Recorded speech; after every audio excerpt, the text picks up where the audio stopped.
Hello সবাই, আসসালামু আলাইকুম। কেমন আছেন? আশা করি সবাই ভালো আছেন। আবার চলে আসলাম আপনাদের মাঝে আরেকটা নতুন ভিডিও নিয়ে। দেখতেই পাচ্ছেন আমি একটু কার্ডবোর্ড কেটে নিয়েছি, যদিও সবগুলো সমান হয় নাই। তার মধ্যে গ্লু গানের গ্লু সব লাগাই নিচ্ছি আর কি।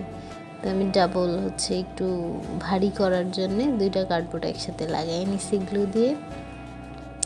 এখন রং করার পালা। এখন এটাকে কালো কালার করে নিব। তো কালো কালার করতেছি একটু একটু করে, সবটা পূরণ হতে একটু টাইমই লাগতেছিল। তো আপনারা দেখতে থাকেন, আমার সাথে থাকবেন। তো এর ফাঁকে কিছু কথা বলে নিই।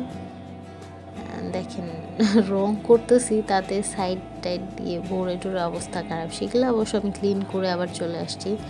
এখন দেখেন আমি গ্লু গান, আসলে আমি এখন যেই ক্রাফটটা করব সেটা হচ্ছে গ্লু গানেরই, মেইনলি গ্লু গানের। তো আমি ওয়াল হ্যাঙ্গিং বানাবো। আপনারা হয়তো দেখছেন আমি গ্লু গান দিয়ে যেই ইয়েটা মেক করতেছি, এটা ভাইরাল একটাই বলতে পারি। কারণ এটা দিয়ে অনেকে বানায়, যেমন বিভিন্ন ঝুলন্ত ওই যে সবুজ গাছগুলো বানায়, ওটার নাম আমি জানি না সঠিক। তা আমি আমার মতো একটা ওয়াল হ্যাঙ্গিং বানাবো। আমি আর সেই দিকে যাব না, আমি আমার আইডিয়ায় কিছু একটা বানাবো। তো এখন এটা শুকায় গেছে, আমি এখন এটাকে গোল্ডেন কালার করে নিব। তো এরকম আমি কয়েকটাই বানাই নিছি। আর এই গ্লু গানের এগুলো টেবিল থেকে উঠাইতে বেশ মুশকিল হয়। আপনারা যখন করবেন, আমার মনে হয় নিচে একটু তেল কিছু একটা দিয়ে তারপরে গ্লু এভাবে বসাইলে সবচেয়ে ভালো হয়। একটু হার্ড হয় আর কি উঠাইতে, এছাড়া তেমন কিছু না। বাট আমার কাছে মনে হইলো যে একটু তেল নিয়ে উঠাইলেও এটা মনে হয় স্মুথলি উঠে যাবে। এটা আর কি আমার ধারণা, যদি আমি ট্রাই করিনি, কারণ আমি আগে এগুলাকে ওইভাবেই করে ফেলছিলাম।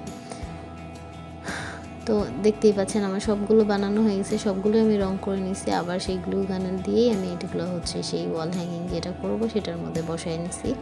আর সাইড থেকে আমি যেই কাঠিগুলো আছে কাঠিগুলো বসায় একটা ফ্রেম তৈরি করে নিয়েছি। তো কেমন হয়েছে অবশ্যই জানাবেন। যদিও ভিডিওটা আমি হ্যাঙ্গিং করছি, অনেক সুন্দর লাগছিল, কিন্তু ভিডিও তো ওইরকম আসে নাই, কেমন একটু ফ্যাকাশে আসছে, কারণ লাইটের আলোটা ওইটার মধ্যেই সব পড়ছে যে